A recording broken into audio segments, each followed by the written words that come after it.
Bueno, esto corre el peligro de convertirse en una mesa redonda sobre el Museo Arqueológico Nacional ahora mismo. No sé si alguien tiene alguna observación, pregunta, matización, duda. Me encanta que... ¡Ah, bien! Espera el micrófono, que si no es que no se te graba. Buenas tardes. Soy egiptólogo, de manera que por contextualizar la pregunta, pero es algo en lo que probablemente podrían participar los demás. De alguna manera la comunicación de Esther presenta algo semejante a lo que presentamos en un póster, Andrea Rodríguez y yo, que se verá después. Y una de las cuestiones, en el propio abstract yo digo que decimos que calificar el de la tumba de Senedjem como el primer trabajo de un egiptólogo español es excesivamente arriesgado. El problema está, primero, que calificamos como egiptólogo, no sé si los demás también pueden participar, porque a lo mejor mi perspectiva es demasiado estrecha. Primero, Eduard Toda no fue el primer español que trabajó en Egipto, ya se han documentado varios antes. Hubo arquitectos trabajando allí y otro arquitecto español que también probablemente participó en la restauración de los templos, aunque eso, como son los archivos egipcios, es imposible acceder a ellos. Pero Eduard Toda participó como un invitado. Él no se había propuesto excavar, de hecho, raramente durante el viaje se conservan cartas de los participantes en el viaje, raramente se le hace intervenir en ninguna cuestión arqueológica y la tumba, cuando se descubre, ni siquiera él está en el Luxor, él está en el Cairo, la tumba porque él tuvo que volver al Cairo por razones personales y cuando regresa es justo el momento de la apertura. El primer día se vació en 3 días, el primer día participan al menos 5 personas de la expedición, en el segundo van 2 y del tercer día yo por lo menos no he encontrado ningún dato de quién, ni siquiera si hubo un tercer día realmente de participación o se cuenta el del primero. ¿Se puede calificar como descubrimiento español la intervención de Toda? Cuando la tumba la hace abrir un egiptólogo francés, cuando intervienen egiptólogos básicamente franceses en la apertura, en el vaciado de la tumba, aunque luego efectivamente está el otro aspecto, fue Toda quien lo publicó. ¿Qué es lo que cuenta más? Porque normalmente cuando se presenta, ahora que ha sido el centenario del nacimiento de Toda o algo así, bueno, la red se ha llenado de pequeños reportajes respecto a su descubrimiento, algunos en fin, con individuos con antorchas entrando en la tumba, cuando la tumba es una cosa pequeñita que si entras con una antorcha se quema, imposible entrar así. ¿Se puede calificar como egiptólogo y se puede calificar como descubrimiento de un egiptólogo español la tumba de Senedjem? Creo que es algo que podemos plantearnos y que a lo mejor pueden intervenir también los demás, y que no sea simplemente un diálogo. Hasta qué punto quien publica algo se le puede calificar como el descubridor, porque efectivamente él sí que lo publicó.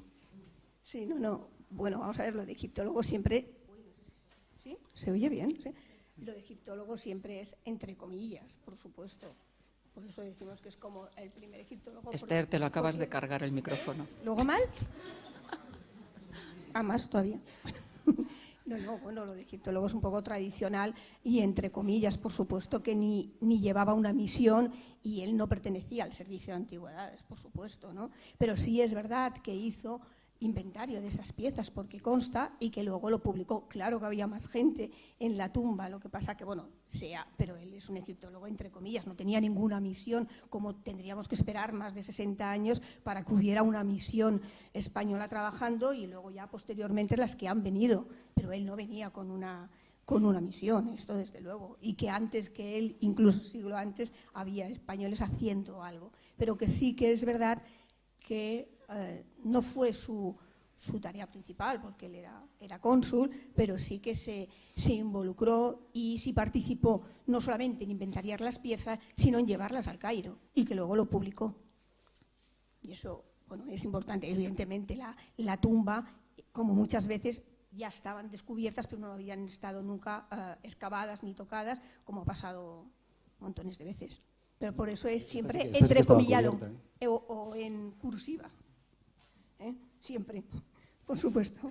Es que en este año, en el año pasado, se ha estado celebrando el descubrimiento de la tumba de todo, bueno, de en internet te Senellén puedes por encontrar toda, lo que pero en quieras, todas partes. Te puedes Era una cosa encontrar continua. lo que quieras y más. Pero claro, evidentemente, cuando hablas de egiptólogo, has de ponerlo entre comillado, entre cursiva, sobre todo, porque yo no lo puedo escribir ahí, pero evidentemente, cuando lo escriba en el acta, sí, siempre es un poco para que se vea que es como el más conocido de esta primera etapa, que no había ningún español en ese momento, como si había varios grupos de franceses, de alemanes, de italianos, y este era como el primero que empezó, pero ahí quedó y ahí se paró todo hasta tiempo después, que empezaron a venir ya españoles haciendo. Sí, claro, cuando se hace un centenario, un bicentenario, un no sé qué, todo es más importante, todo es más que nada.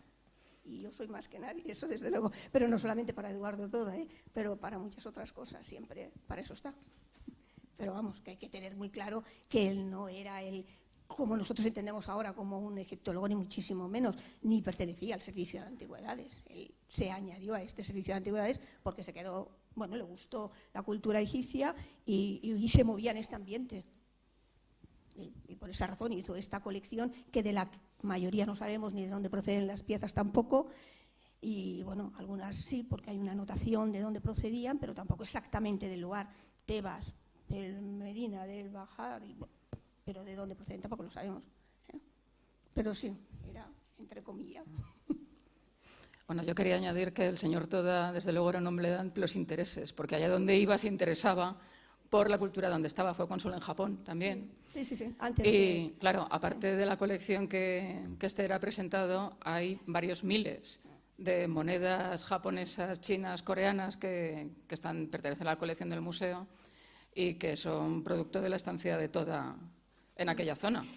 Y algunas incluso, bueno, se conservan los cartones donde las tenía montadas con su clasificación y su colocación. O sea que, bueno, el señor le interesaban muchas cosas, indudablemente. Sí, era muy polifacético y ahí donde iba, sí. pero bueno, llama la atención además esa serie de fotografías, que esta no es la única en la que él mismo pues piensa. Sí, la de la momia no tiene precio. Bueno, pues hay más, hay alguna más así, de este tipo.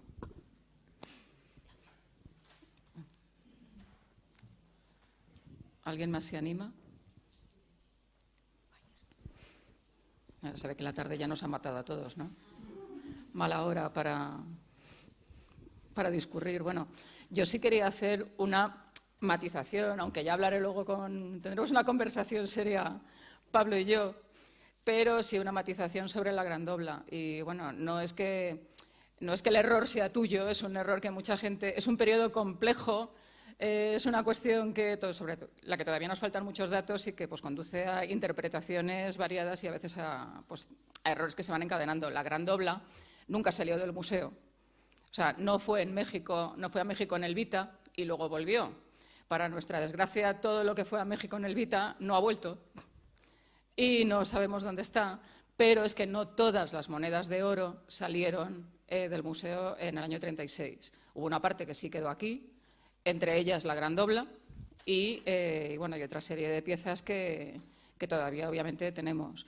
Entonces, bueno, la grandobla estuvo en la Guerra Civil aquí, no se movió y, bueno, junto con el Cuaternión de Augusto, y digamos que las piezas así más señeras, lo que nosotros llamamos el top 10, pues esto no salió nunca del museo, con lo cual no se perdió y volvió, sino que se quedó aquí siempre. Y luego, bueno, también, aparte de las piezas que has presentado, bueno, también quería recordar que, aunque parezca que hay muchas monedas expuestas en el museo, tenemos muchas más de puertas para adentro. De tal forma que hay más acuñaciones de Pedro I que las que están expuestas. Pero eso sí que ya sí es un matiz, muy, muy matiz.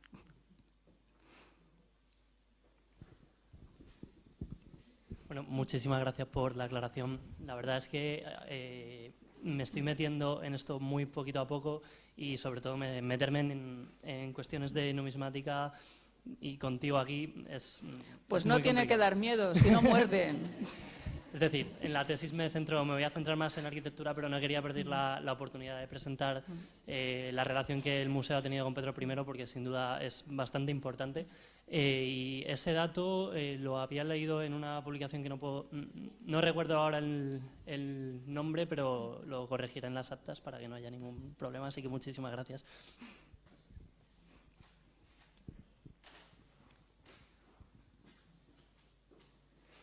Para nada, es que no lo veo. Sí, perdón. Sobre cuando has hablado de los alabastros egipcios, del alabastro egipcio, bueno, a veces hay que tener cuidado. ¿Has sido tú que has hablado de alabastros egipcios? Sí, ¿no? Porque a veces no es alabastro, aunque nosotros hablamos como alabastro, ahora ya muchas veces está también entrecomillado porque no es alabastro, porque no es otro tipo de materia. Entonces, a veces encuentras ya en las publicaciones recientes alabastro egipcio entrecomillado porque no es el típico alabastro como entendemos, no se entiende como alabastro. Sí, bueno, claro. No, es... Sí, no, estoy de acuerdo contigo. Bajo el término alabastro egipcio se pueden encontrar muchas cosas. Lo que pasa es que, bueno, digamos que tendemos a generalizar al final normalmente bajo las dos grandes denominaciones, por lo menos que hay desde en época romana, y ahí a partir de ahí se van agrupando, aunque es verdad que canteras de alabastro y para materiales incluso de este tipo muchas veces son alabastros locales, ¿no? Se tiende a poner alabastro, muchas veces no son alabastros, efectivamente, pero bueno. Era una aclaración tonta. Bueno, lo puedo poner entrecomillado. No, si quieres, es una aclaración tonta, pero que bueno, que sí que es... Es verdad, es verdad lo que dices, es verdad. Pero es una aclaración tonta. Por No, andar ahora porque era general, pero sí que es verdad que tendemos a decir muchas veces, incluso nosotros, alabastro, y luego, bueno, los análisis demuestran que no siempre lo es. Sí, efectivamente. Está muy bien pulido, muy bien tallado y todo.